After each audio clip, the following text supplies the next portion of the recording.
Elle, c'est Laurie. Et ça va être la protagoniste de notre histoire. Et Laurie, elle est jeune, elle est insouciante, elle ne rêve que d'une chose, travailler dans le monde merveilleux du développement logiciel. Mais elle ne se doute pas qu'elle est malgré elle suivie par des entités qui ne lui veulent pas, mais pas du tout du bien. Je veux parler des métallois. Alors, c'est quoi une métalloi? Eh bien, pour le savoir, on va revenir à notre protagoniste, Laurie. Et Laurie, elle débarque dans sa première entreprise, Metacortex, un fleuron de l'industrie du logiciel français. Et son manager la colle en tant que développeuse front sur la page panier d'un grand site d'e-commerce, comme on sait en faire. Et donc, elle devra contribuer au développement des fonctionnalités sur cette fameuse page panier. Par contre, pour tout le reste, à savoir récupérer les données de sa page panier, eh bien, elle dépendra d'une autre équipe pour cette partie back. Pour la partie où elle aurait besoin de donner d'autres pages, elle dépendra d'autres équipes. Pour tout ce qui est du déploiement, encore d'autres équipes. Les tests, j'en parle pas, encore une autre équipe. Et là, elle s'interroge un petit peu, Laurie, elle se dit, mais attendez, moi, dans ma formation à l'école, etc., on nous a fait faire un petit peu tout. On a fait du front, on a fait du back, je veux dire, j'ai fait du déploiement, j'ai écrit un chart Helm, c'est pas bien méchant tout ça. Et son manager lui dit, non, attends, toi tu viens d'arriver, tu es jeune, tu rentres dans le monde des adultes. Hein. Ici, chez Metacortex, on est très sérieux. On utilise des méthodes de pointe, comme Scrum. Il y en a même qui font du Scrum à l'échelle. Imagine, truc de ouf. Non. Là, toi, tu es là pour apprendre, donc tu vas te conformer à ça. Tu seras développeuse front sur la page panier. Laurie vient de découvrir la première des métallois, la loi de Conway. Toute organisation qui conçoit un système produira un système dont la structure est une copie de la structure de communication de l'organisation. Vite fait à main levée, la loi de Conway, ça vous parle? Génial. On verra si vous connaissez les autres. Alors, pour celles et ceux qui ne sauraient pas, je reviens quand même rapidement dessus. En fait, ça veut dire quoi? Ça veut dire que votre architecture est déjà décidée d'avance. C'est la structure des équipes de votre projet, de votre entreprise. C'est ça le truc, c'est que quand on crée une équipe, on crée un périmètre, on crée une tribu. Souvent, ce mot-là, il est utilisé. On crée une structure et on crée une culture.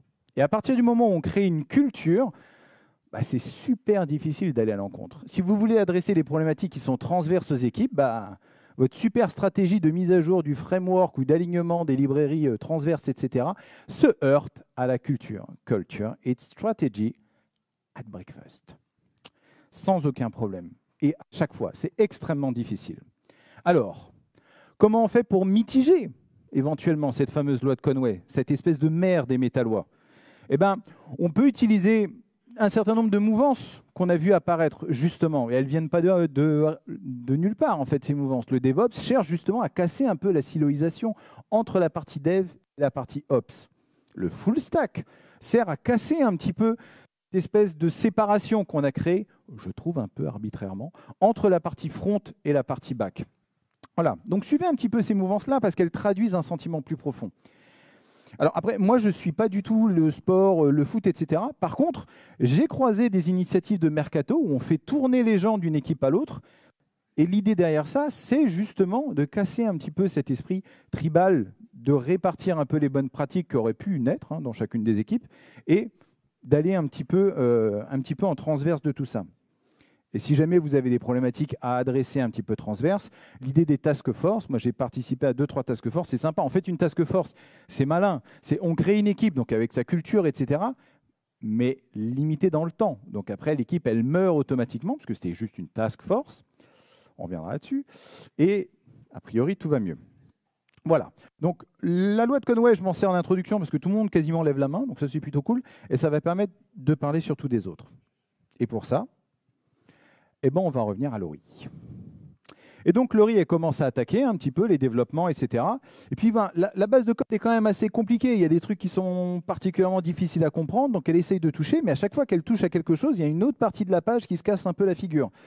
Un peu compliqué. Donc, elle tente, elle essaye. Bon, voilà, elle commence à expérimenter. Le problème, c'est qu'à force d'expérimenter tout ça, ça se pète un peu la tronche en intégration. Et le reste de son équipe d'ailleurs constituée un peu de juniors comme elle, lui en veut un peu quand même, parce que ça se casse un peu la figure à chaque fois, et puis ils disent oui, mais bon, voilà, mais ça, c'est comme ça, en fait, on ne sait pas vraiment, c'était comme ça, mais on le maintient, et puis on ne sait plus vraiment d'où ça vient un petit peu tout ça. On ne fait que essayer de réparer au fur et à mesure, de faire en sorte que ça tombe en marche. Ah oui, la pauvre, la voilà aux prises avec la deuxième des métallois, la palissade de Chesterton. Vous la connaissez celle-là? Ah ben c'est bien, je ne suis pas venu pour rien. Tout changement ne devrait être réalisé que lorsque la raison derrière l'état actuel a été comprise. Dit comme ça paraît con comme la lune, hein. Je suis assez d'accord. Mais ce que je veux dire derrière ça, c'est qu'il y a une espèce de tentation dans notre métier qui a tendance à sérieusement me gonfler, c'est ce mot de legacy, ce super tapis en dessous duquel on met tout ce qu'on veut plus gérer, maintenir, et puis on le laisse pourrir dans un coin en se disant non, mais c'est du legacy. Ouais. Sauf que le legacy, il est en prod, il paye les factures et les salaires de tout le monde. Donc ça serait déjà un petit peu sympa de le respecter, hein, parce qu'il n'est pas arrivé là pour rien, et il a le mérite d'exister. Et surtout, il y a quelque chose qui m'étonne souvent, c'est qu'on parle du legacy comme étant un truc un peu pourri, etc. Sauf que, je suis désolé, à partir du moment où vous venez de fusionner une MR, votre code, c'est déjà du legacy, hein. Vous avez fait un commit, c'est déjà du legacy. Donc je ne vois pas pourquoi votre legacy, il s'en tirait meilleur que l'autre legacy. Et, dernière problématique, cette histoire de code gratiné, on en a croisé des switches avec 50 cases, etc. Enfin, on en a croisé effectivement des parties qui sont un petit peu gratinées comme ça. Bah oui, mais c'est à cause du poids de l'histoire, c'est à cause du poids du réel. Je vous rappelle qu'on a des utilisateurs et des clients, et le monde réel est complexe, et c'est notre boulot de le transcrire en code. Okay. Donc comment on fait pour mitiger ça? Il y a tout un tas là aussi de mouvances, hein. Alors là, je cite le Domain-Driven Design, mais il y en a d'autres, hein, l'hexagonal, etc. Il y a tout un tas de choses, il y a de très bonnes confs sur ces sujets-là, justement pour aider à comprendre et à modéliser le réel. Le réel, c'est vraiment quelque chose, si on pouvait faire sans le réel, ça serait cool, mais en l'occurrence, on ne peut pas. Ensuite, moi, je suis connu pour étant un pénible de service. Je rappelle régulièrement que 80% de notre métier, il n'est pas technique, il est littéraire. On utilise des langages pour causer avec des machines. C'est du littéraire, je suis désolé. On est censé écrire de la doc. Moi, j'en écris, je ne sais pas pour vous, mais hein, les messages de commit, tout ça, c'est du littéraire. Tout ça, c'est du code, d'une certaine manière, qu'on écrit dans un langage. Et bien évidemment, on essaye de faire de la documentation active, à savoir des tests auto. Ça, c'est quand même vachement bien, les tests auto. Je ne rentre pas dans les problématiques de pyramide, etc. Vous les mettez où vous voulez. Mais mettez des tests quand même. Testez vos invariants. Les invariants, c'est ce qui ne doit pas changer. C'est quand même plutôt cool de savoir quand vous modifiez quelque chose, si ça va exploser ou pas. Okay. Jusqu'ici, tout va bien. L'idée derrière ça, en fait, c'est qu'il faudrait sortir le legacy d'en dessous du tapis et de s'en occuper, de le maintenir. Okay. Allez, on retourne voir comment va Laurie. Oula, la voilà aux prises avec un tech lead particulièrement pénible, un tech lead qui s'appelle Michael, tu auras peut-être compris pourquoi, qui lui dit qu'elle a intérêt à bosser, parce que sa MR a une couverture de code inférieure à 80%, ce qui est contraire à l'entreprise. Le scandale. Tu te crois où? Eh oui, elle est à 79,5. Pas de bol, hein. Eh bien ouais, sa MR, restera bloquée, et puis c'est tout. Alors, Laurie, elle commence à stresser un peu, hein, elle vient de prendre 2 tartes quand même, et elle est prête à tout, en fait, quitte à écrire des tests unitaires sur du code qui ne fait pas tout à fait partie de sa fonctionnalité, histoire de faire remonter un peu artificiellement la couverture de code dans SonarCube. Il faut qu'elle passe la quality gate, quoi qu'il en coûte, comme dirait l'autre. Pas de bol pour Laurie, elle est tombée dans la cruelle loi de Goodhart. Lorsqu'une mesure devient une cible à absolument atteindre, elle cesse d'être une bonne mesure, elle cesse d'être une mesure pertinente. Et oui, parce que les humains, ils sont prédictibles, hein. Si vous leur mettez la pression pour atteindre un KPI et que c'est plus simple de casser le thermomètre, on l'a tous fait. Oui, bien sûr que c'est plus facile de casser le thermomètre. Alors, comment on évite de casser le thermomètre? Pour citer un autre président, il faudra arrêter le « un fait divers, une loi ». Hein, ce n'est pas parce qu'il y a eu un problème qu'il faut forcément un KPI. Ça, je l'ai vu trop de fois arriver. On a eu un problème en prod, donc on va tracer ça avec un KPI. Et on se retrouve avec 200 KPI. Non. L'idée, c'est de restreindre en fait cette histoire de KPI à ce sur quoi l'équipe peut agir. Il faut que l'équipe elle soit maîtresse de son destin. Il faut qu'elle soit à l'initiative, qu'elle maintienne ses KPI. Il faut que ce soit à elle. Sinon, c'est juste un coup de pression. Et donc, thermomètre. Okay. L'idée derrière, c'est que l'équipe, elle puisse suivre. Et après, au niveau managérial, on puisse suivre ça avec bienveillance. Hein, et pas là juste pour se mettre la pression. Et j'ai un truc un peu désagréable à dire sur la bienveillance. C'est pas les croissants le matin, hein. C'est pas le baby-foot, c'est pas l'after-work à Mario Kart, etc. Non, la bienveillance, pour moi, après vous faites comme vous voulez, c'est mettre en place un écosystème dans lequel chacun et chacune puisse donner le meilleur de soi-même et perdre le minimum de points de santé mentale. C'est ça la bienveillance. Et moi, quand j'arrive dans des écosystèmes, parce qu'on ne fait pas appel aux consultants techniques quand ça va bien, on ne va pas chez le docteur quand on est en bonne santé, enfin, assez rarement. Le premier truc que je fais, en fait, j'arrive, c'est que j'exige la bienveillance. Il est hors de question de supporter une quelconque toxicité, parce que ça crée du goudard derrière, ça crée des thermomètres qu'on adore casser. Alors, comment elle valorise, hein? Peut-être prendre des nouvelles. Ouh là là, oui, bah, elle en a un peu marre, forcément. Donc elle a décidé de s'armer, elle se dit, voilà, je vais me défendre contre les métallois, il y en a marre. Donc là, elle a une arme, elle est contente, elle a un peu d'expérience, elle est sûre d'elle, elle a confiance en elle. Elle a peut-être un peu trop confiance en elle, à cause de l'effet Dunning-Kruger. Les personnes ayant une compétence limitée dans un domaine surestiment souvent leurs capacités, et en corollaire, les gens performants ont tendance à sous-estimer leurs compétences dans leur domaine d'expertise. Alors, il y a beaucoup de choses qui ont été dites sur l'effet Dunning-Kruger, dans tous les sens, et des fois avec des mauvaises interprétations. Moi, j'en reste simplement à ça. Ça, c'est le graphe qui fait partie de l'étude, que vous allez comprendre. On fait passer un test à des gens, et puis ils ont des plus ou moins bonnes notes. Donc, il y a les gens qui sont dans le bottom, ils ont payé des bonnes notes, et puis les gens du top, bah, ils ont eu des bonnes notes. Et après, on leur pose une question après le test, avant de leur révéler les résultats. On dit, bah, comment vous avez réussi? Eh ben, ceux du bottom, bah, ils ont surestimé totalement leurs notes, alors que les top performers, bah, ils ont un peu sous-estimé l'effet Dunning-Kruger. Vous voyez l'écart sur le bottom quand même. Et à travers ça, moi, j'ai 3 choses à vous dire. Il y a ce que vous savez, okay, sur un domaine particulier. Il y a ce que vous savez que vous ne savez pas. Ah oui, ça, effectivement, ça, je ne sais pas, mais je sais que ça existe. Il y a ce que vous ne savez pas que vous ne savez pas. Et Dunning-Kruger est là, à la 3e place. Ben oui, tout bêtement. Ce que vous savez, bon, ça va, c'est tranquille. Ce que vous savez que vous ne savez pas, vous dites, ah oui, bon, si je m'y mets un peu, ça, je pourrais l'apprendre. Puis il y a tout le champ des possibles que vous ignorez, qu'attend qu'une seule chose, c'est de vous péter à la figure. On a tous croisé l'issue GitHub ouverte alors qu'on a un bug. OK? Donc, l'idée, pour mitiger un peu ça, bah, c'est de se remettre en question. L'idée, c'est d'étendre son champ des possibles. C'est de passer de la 3e ligne à la seconde et se dire, OK, oui, donc il y a effectivement tout ça que je ne connais pas, que je peux éventuellement apprendre, etc. Bon. Et pour ce faire, bah, faut aller chercher les top performers. Ceux qui sont là et qui disent, non, non, mais moi, je ne sais rien. Non, non, il faut aller les chercher et leur dire, toi, tu sais. Et donc, déjà, tu vas m'expliquer. Et puis, en plus, tu vas te lever, tu vas expliquer aux autres derrière. Parce qu'on a tous besoin de faire monter la médiane. Et bien évidemment, ce n'est pas parce que vous pourriez vous dire, ah bah oui, je sous-estime totalement en fait à quel point je suis à la rue, que vous pourriez rester prostré et vous dire, non, non, mais je suis tout pourri, et subir le syndrome de l'imposteur. On le subit tous et toutes, le syndrome de l'imposteur. Je suis en train de faire une keynote à la Tour Tech sur les sciences humaines. Je veux le subir bien comme il faut, le syndrome de l'imposteur. OK? Et c'est pas grave, on va y arriver. Avec ça, on peut repartir avec Laurie sur des bases saines. Range donc ce couteau. Sauf qu'en rétro, elle se fait gentiment allumer par l'architecte, qui avait vu tout un tas de trucs sur son super PowerPoint. Rappelle que tout fonctionne sur un PowerPoint. Il avait vendu un tas de trucs aux clients. Dans 2 sprints, on aurait des vidéos sur la page panier, tout ça, tout ça. Et bah, bien évidemment, avec tous les soucis qu'il y a eu, hein, Chesterton, Dunning-Kruger, Conway, etc., bien évidemment, tout ça, ça ne s'est pas réalisé, contrairement au PowerPoint. Bah oui, parce que pendant qu'on causait, il y avait 2 sœurs jumelles qui ourdissaient lourdement dans le dos de la fille. Je veux parler de la loi de Hofstadter. Ça prendra toujours plus de temps que vous ne le pensez, même en prenant en compte la loi de Hofstadter. Ah, c'est ma chouchou, celle-là. Et la loi de Parkinson, que vous connaissez peut-être plus, à savoir, quel que soit le travail à faire, la durée d'une tâche s'étirera pour occuper le temps qui lui est alloué. Dit autrement, les estimations, c'est de la daube.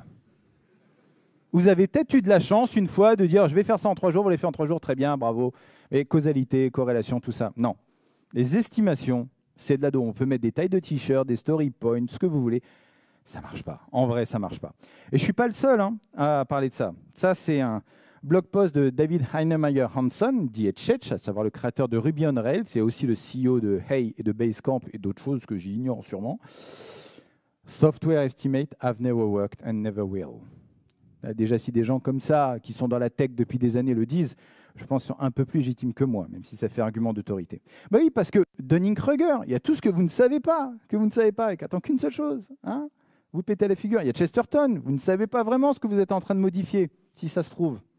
Conway, on a besoin des données du bac pour notre truc, c'est super important. Ils sont en congé.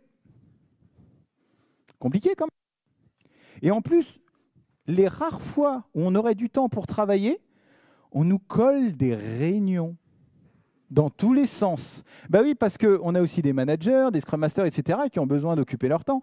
Et tous ces gens-là, ils font des réunions, et on en est au stade d'appeler ça des rituels. C'est du vocabulaire de religion, ça, quand même. On va pas au confessionnal, quoi. OK? C'est quand même compliqué. La loi de Parkinson, c'est infernal avec les réunions. On adore coller des réunions partout. Alors, comment on fait? On pourrait dire qu'on n'estime pas. Pratique. Ce que fait DHH d'ailleurs. Mais le problème, c'est qu'il y a l'ancien monde. Le monde qui n'a pas compris qu'aujourd'hui, toutes les boîtes sont des boîtes de tech. L'ancien monde avec des deadlines, ses quarterly, les bilans comptables, etc. J'adore les comptables, hein, cela dit. Non, j'ai peut-être une approche un tout petit peu plus mesurée, à savoir que itérer. Donc, itérer, ça veut dire faire des MVP, enchaîner les MVP. Sauf que le M de MVP, il veut dire minimum, pas maximum. Je suis tombé dans des boîtes, on me dit on a un MVP, il est en cours, ça fait 3 ans. Alors, on va reprendre le MVP. Donc, ça non, ça non, ça non, ça non, ça non. Ça, on va peut-être le faire en un sprint. Voilà. Après, le reste, on verra. Hein, l'idée, c'est de passer en prod. Sinon, le MVP, il ne sert à rien, quoi. Et concernant les réunions, et je l'ai vu mentionner aujourd'hui et je vais appuyer là-dessus, demandez des retours anonymes. Faites des ROTI, des Return Over Time Invested. 1, vous avez totalement perdu votre temps. 5, ça a changé votre vie. Si votre réunion, elle se mange régulièrement 2 en ROTI, peut-être commencer à dire qu'il faut la dégager, quoi. Okay, et si vous voulez vraiment améliorer la prédictibilité de vos tâches, noble espoir, ben, ça serait quand même bien de se reposer d'un point de vue technologique sur des technologies, sur des stacks qui sont peut-être ennuyeuses, mais qui vous permettent de bénéficier de l'effet Lindy. Et là, Laurie, qui m'entend parler, parce qu'il n'y a pas que Deadpool qui a le droit de casser le 4e mur, Laurie qui m'entend parler, il se dit, attends, il a parlé de l'effet Lindy, c'est quoi ça? Et là, un de ses collègues, qui est en charge d'une base de code en COBOL, pour de la comptabilité, se lève et décide de lui répondre. Et il dit, ce que Stéphane essaie de t'expliquer, c'est que les technologies qu'on dit ennuyeuses ou poussiéreuses, mais qui fait du COBOL, c'est de quoi il parle, en fait, ce sont de bonnes technologies, parce qu'elles ont passé l'épreuve du temps. Et c'est ça l'effet Lindy. Plus longtemps quelque chose de non périssable existe ou bien est actuellement utilisé, plus longtemps son espérance de vie s'allonge. Ça paraît contre-intuitif comme ça. Mais oui, parce que ce qui dure a une raison de durer. Il y a des gens qui le maintiennent, il y a un leadership, il y a de l'effort, il y a du pognon aussi. Et cette raison, elle ne va pas disparaître du jour au lendemain. Donc ce qui dure a une raison qui fait que ça continuera de durer. Par contre, ce qui est nouveau, qui est tout shiny, qui vient de sortir, on ne sait pas en fait, une fois que ça se sera pris le mur du réel, vous savez, le réel complexe dont je parlais, on ne sait pas vraiment si ça va tenir la route. Moi, j'ai fait du développement web, donc d'un point de vue framework JavaScript, je pense que j'en ai oublié plus que vous tous, hein, clairement. Non. L'idée, en fait, c'est de rester pragmatique. Il faut faire sa veille, hein, bien évidemment. Il faut faire sa veille techno, il faut voir ce qui sort. Mais ce n'est pas parce que quelque chose est moderne, qu'est-ce que je regarde cette... Pas parce que quelque chose est moderne qu'il est meilleur. Il est juste nouveau. Il faut qu'il fasse ses preuves. Peut-être que ça va durer. Il y en a hein, qui sortent, qui sont très sympas. Il y en a d'autres, ce n'est pas forcément le cas. OK ? Et je voudrais que collectivement, on se prenne par la main et qu'on bannisse avec véhémence le CV-driven development ou le hype-driven development. OK, vraiment, ça marche. Les utilisateurs, ils n'en ont rien à cirer hein, que vous avez utilisé le dernier React, Vue, machin, Quarkus, Kubernetes. Ils n'en ont rien à cirer. Ils veulent le service le plus efficace, dans le temps le plus court, pour le moins cher. C'est tout. C'est ça notre boulot. Hein. Même si on aime faire plaisir parfois. Mais on garde ça pour l'époque. OK ? Faire sa veille, mais ne pas en faire sa boussole. Alors, bon, Laurie, elle décide de se retourner sur sa page panier, la pauvre, et elle se dit, bon, OK, je vais essayer de simplifier un petit peu tout ça, ça a l'air un petit peu complexe, et elle se rend compte qu'elle pourrait ouvrir en fait chaque produit de la page panier d'une commande dans un onglet à part. Comme ça, elle pourra réutiliser le code de l'équipe catalogue qui affiche ce genre de choses. Comme ça, elle simplifie sa page panier, elle a pu afficher les produits, etc. Elle enlève des tests et comme on dit, deleted code is best code. OK ? Donc c'est bien, en plus ça corrige des bugs au passage, parce qu'elle vire du code, donc tranquille. Ouais, sauf que si j'en parle, bien évidemment, scandale. Les utilisateurs se plaignent qu'à chaque fois qu'ils veulent consulter leur commande, ils doivent ouvrir chacun des produits dans un des nouveaux onglets. Ils pètent un câble, les utilisateurs. Bah oui, la complexité dans une application, on ne fait pas ce qu'on veut hein, avec. Non, non, à cause de l'implacable loi de Tesler. La complexité inhérente d'une application ne peut jamais être totalement retirée. Ou cachée. On ne peut que la déplacer avec des compromis. Avec des compromis. Dit autrement, il y aura toujours de la complexité dans votre application. La question, elle est de savoir si vous l'imposez vous-même dans votre développeur expérience, ou alors si vous l'imposez à vos utilisateurs en termes de user experience, ou alors est-ce que l'application elle va coûter beaucoup plus cher parce que vous allez taper dans la FinOps, ou parce que vous allez faire un trade-off qui me gonfle particulièrement, et vous vous dites, l'accessibilité, en fait, on verra ça plus tard. Ça, c'est le trade-off, en général, je m'énerve. Mais c'est un trade-off qui a lieu. Bientôt, plus pour longtemps. Heureusement. Mais l'idée, c'est de trouver le bon équilibre. Ce que je veux dire par là, c'est que vous avez une application qui est utilisée en interne et qui fait du CRUD pour 10 users. Est-ce qu'elle a besoin de Kubernetes? Peut-être. Peut-être pas. Est-ce qu'elle a besoin de micro-front-end? Peut-être pas. Mais peut-être. J'en sais rien. Par contre, si vous faites un développement algorithmique qui permet d'économiser 2 écrans à vos utilisateurs sur une tâche où ils utilisent 100 fois par jour, gagner 2 écrans sur 100 tâches, c'est quand même pas dégueu, quoi. Donc ouais, ça peut être intéressant. Donc l'idée, c'est vraiment de trouver le bon équilibre par rapport à tout ça. Et donc, Laurie, elle se dit, OK, il faut que je fasse attention à ma complexité. Et donc, elle essaie de regarder d'autres endroits où elle peut optimiser sans que ça ait des conséquences pour ses utilisateurs. Et là, elle voit un truc qui est très débile. Mais vraiment, pour le coup, c'est vraiment très débile.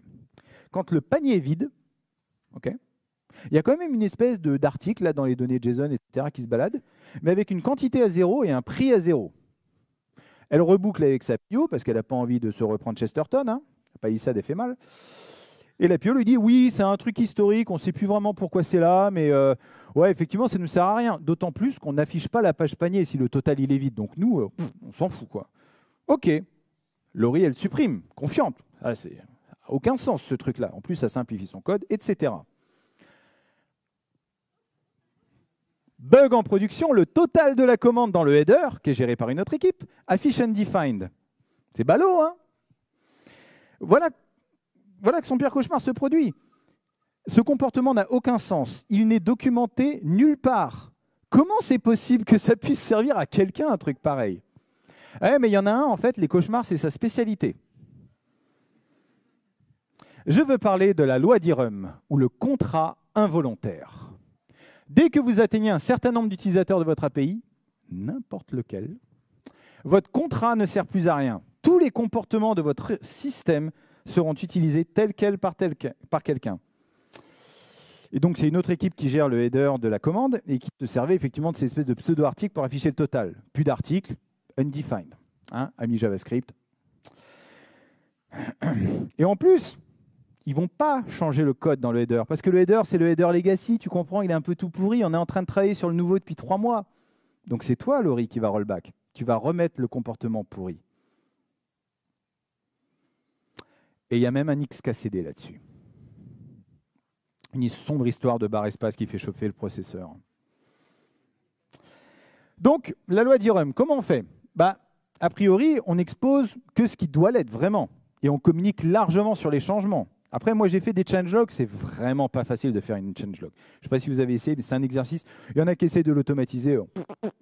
Non, c'est vraiment pas facile de faire une changelog qui a du sens. Mais mon vrai propos, c'est que le fameux sémantique versionning, là, qu'il y a partout, c'est un mensonge. Au mieux, une intention. Mais bon, vous savez ce qu'on fait des intentions, hein, les promesses n'engagent que ceux qui y croient. C'est ça le truc. Parce que ce n'est pas parce que vous allez release un bug fix que ça ne sera pas un breaking change pour quelqu'un d'autre, à cause de cette loi-là. OK ? Donc l'idée derrière, c'est que si vous livrez quelque chose qui va être utilisé par d'autres équipes, ben, testez, mettez en avant les invariants. J'en reviens sur l'aspect 80% de notre métier littéraire. Testez, mettez en avant ça. Dites, nos invariants, c'est ça. Ça, c'est les comportements vraiment qu'on supporte, qu'on valide, etc. Et on les teste avant pour être sûr que, en fait, le petit bug fix qu'on appelle, si ça se trouve, c'est un vrai breaking. Et de la même manière, si vous consommez des librairies, des dépendances, hein, npm install, oh, il n'y a pas que Node.js, hein, les pythonistes et les javaïstes, je vous vois. Hein. Testez ce que vous importez. Mettez des couches d'anticorruption autour des dépendances. Vous dites, j'utilise cette dépendance pour tel et tel cas d'usage. Mettez des tests. Mettez des tests en entrée. Déjà, ça va vous alourdir le fait de rajouter des dépendances, ce qui n'est quand même pas une mauvaise idée, je pense, dans l'absolu. Et ça vous permettra de valider que quand il y a un bug fixe qui sort, ça ne va pas vous exploser un breaking à la tronche. C'est ça qui est important. Et je fais le malin, là, avec mes blagues et tout, mais je ne suis pas tout seul hein, à dire ça. Ça, c'est un mail, je vais vous le lire, de 2012 d'un certain Linus Torvald, qui reprend un mainteneur du noyau Linux qui avait été un peu désagréable parce que suite à des changements dans le noyau, il y avait des trucs qui commençaient à péter côté user space. Et là, Linus, dans une super tirade qui est maintenant d'anthologie, il dit « If a change results in user programs breaking, it's a bug in the kernel. » Si le changement résulte dans le fait que ça pète côté user, c'est un bug du noyau. We never, ever blame the user programs. On ne blâme pas ses clients. How hard can this be to understand? Et il le répète en majuscule, rappel, hein, on n'est pas content en majuscule. We do not break user space. OK? La seule préoccupation de Linus, ce sont ses clients, ce sont ses utilisateurs. Alors après, vous pourriez me dire, Stéphane, tu nous as sorti un slide avec des Teletubbies sur la bienveillance. Là, il y a du shut the fuck up, etc. Oui, oui, d'accord, OK. OK, non, mais OK. Faire. Il pourrait faire des cours de gestion de la colère, il n'y a pas de problème. Sur la forme, c'est assez répréhensible. Sur le fond, je suis d'accord avec lui. Sur le fond, je ne peux qu'être d'accord avec lui. We do not break user space. On ne casse pas ses clients, surtout en leur disant qu'après, c'est de leur faute. Non. Même si vous avez fait une changelog, même si vous avez dit que c'était qu'un bug fixe. Non. Ce n'est pas comme ça que ça se passe. Alors, Laurie, on va quand même revenir à Laurie. Donc, Laurie a dit, OK, bon, elle refait des modifications, etc. Et là, elle doit toucher au framework maison, qui est utilisé par toutes les équipes. Et donc, elle fait une MR à destination de la guilde, la design authority, enfin, vous voyez bien de quoi je parle, quoi, hein, une équipe bien transverse qui s'occupe de ce genre de choses, avec des seniors, staff engineers, etc., tout un tas de stats très belles et tout. Et elle leur dit, voilà, j'ai fait une MR pour mettre à jour le framework, etc. Très naïf. Très naïf parce que la guilde, en fait, elle n'en a absolument rien à cirer du besoin de Laurie. Elle est en train de débattre d'un sujet extrêmement important, comme le fait d'organiser les ternaires avec Prettier. Ou d'augmenter la couverture de code, parce que ces derniers temps, tout le monde atteint 80%. Et on va peut-être passer à 82, histoire de leur mettre un peu la pression, quoi, parce que... Voilà. Non, elle a juste à ouvrir un ticket, Laurie, et puis on verra son besoin un jour. En voilà un personnage qui illustre quelque chose, mais qui a vraiment le don de me gonfler, en l'occurrence. C'est le principe de Shirky. Toute institution essaiera inconsciemment, hein, bienveillance quand même, inconsciemment de préserver le problème qu'elle est censée résoudre. Ça ne s'applique pas qu'à l'informatique. Oui, parce que la siloisation, elle a aucune limite, en fait. À partir du moment où vous créez une équipe, vous créez une culture. Vous vous rappelez de Conway, hein, la maman de toutes les métallois. Et à partir du moment où vous l'avez créé, vous ne pouvez plus l'extirper.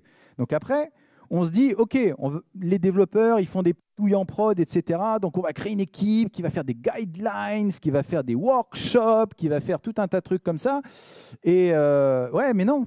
Mais non, parce qu'en fait, derrière toutes ces bonnes intentions-là, et ça part toujours d'une bonne intention, hein, bah vous créez l'enfer. L'enfer est pavé de bonnes intentions.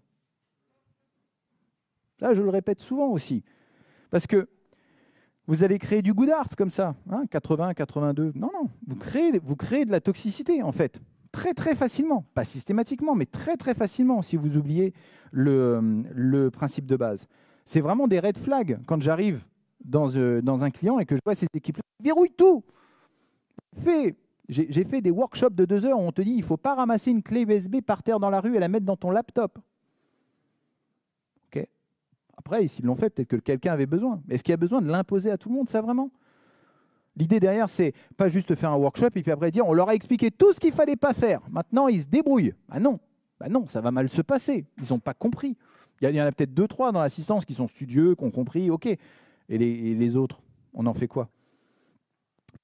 Vous créez comme ça des écosystèmes qui sont finalement, déjà d'une part, très rapidement toxiques, hein, parce que tout le monde s'attend, tout le monde crée des systèmes de ticketing, et puis tu verras pour ton service principal dans 3 semaines. Non. Et surtout, vous ne pouvez pas utiliser les derniers outils, comme, là je cite le DevOps notamment, mais vous ne pouvez pas utiliser les dernières mouvances. À partir du moment où chacun est dans son précaré avec un fusil à pompe en train d'attendre les autres, ce n'est pas possible. Vraiment.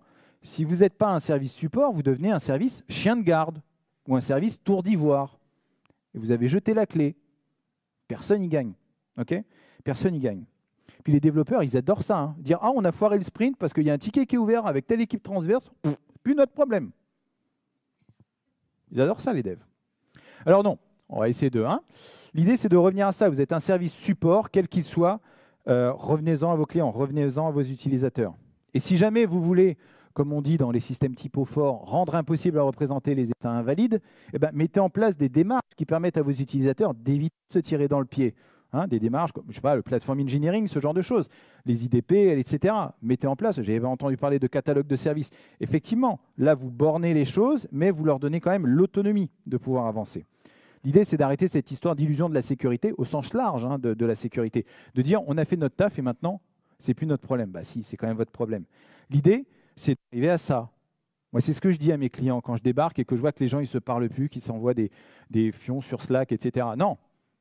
Moi, j'arrive, je dis non, aidez-moi à vous aider. Sinon, moi, je ne sers à rien, en fait. Vous ne parlez déjà plus. OK? Bon, il y aurait plein d'autres choses à dire sur les métallois. Il y en a plein d'autres. Et je voudrais juste revenir un petit peu sur la genèse. Moi, au début, j'ai découvert Conway et tout. Et puis, je me suis dit, je vais créer un dépôt Git. C'est ce que je fais en général. Je crée un dépôt Git, c'est compulsif. Et j'ai commencé à les lister. Puis après, j'ai découvert que d'autres en avaient fait. Et puis moi, voilà, je mets ma petite liste, j'ai des liens. Je vous mettrai tous les liens à la fin, ça ne vous inquiétez pas, vous aurez tout ce qu'il faut. Et j'ai découvert une page Wikipédia qui les liste toutes, et il y en a dans tous les domaines. Et d'ailleurs, moi, je n'ai fait qu'en réutiliser certaines. Palissade de Chesterton, c'est de l'urbanisme. Cherki, c'est les sciences politiques. Et j'ai repris celles qui m'intéressaient et qui s'adaptaient à l'informatique, à l'IT.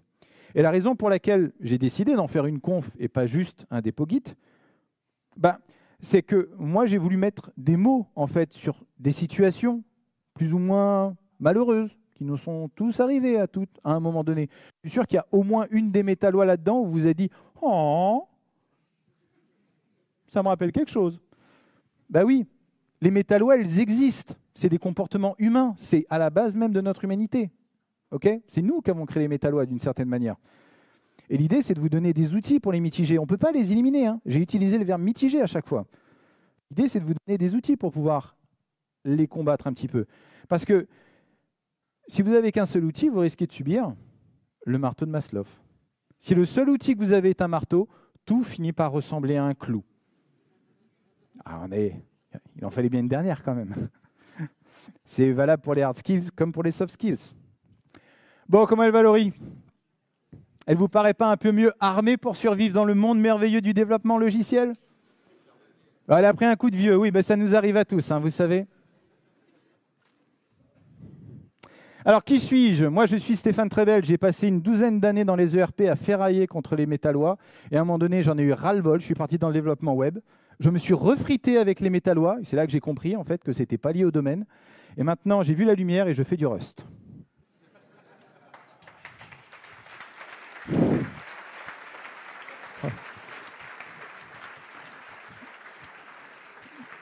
Alors, juste une petite actualité, vous me trouvez très facilement sur le réseau. Encore une fois, je vous donne les liens à la fin. J'ai lancé une chaîne Twitch justement pour parler de tech et faire de la tech, donc si jamais ça vous intéresse. Et moi, j'appartiens à Whiskel, donc une SN de 70 personnes qui existe depuis 2015 et qui traite de sujets de cloud, de DevOps et d'orchestration et de platform engineering. Et pourquoi j'insiste là-dessus? C'est parce que notre grosse news, c'est qu'on lance la plateforme Con à Paris Il y en avait à Londres, il y en avait à New York. On va faire celle de Paris, voilà, avec des grands noms, Luca Galante, etc. Pablo Lopez, chez nous. Et voilà, donc il n'y a pas encore de CFP, il n'y a pas encore de date précise ni de lieu, ça va venir. Tous les liens, je vais vous les donner, comme ça vous pourrez manifester votre intérêt, etc. On vous informe, il n'y a pas de souci. Le bento avec tous les liens, les feedbacks de la Tech. C'est un immense honneur pour moi d'être venu aujourd'hui, vraiment. Première keynote, moi franchement j'ai kiffé ma race. Donc merci beaucoup, merci d'avoir écouté. Si ça vous a plu, tant mieux. Sinon je prends toutes les questions. Je pense que je n'aurai pas le temps, on fera ça après. Merci à vous.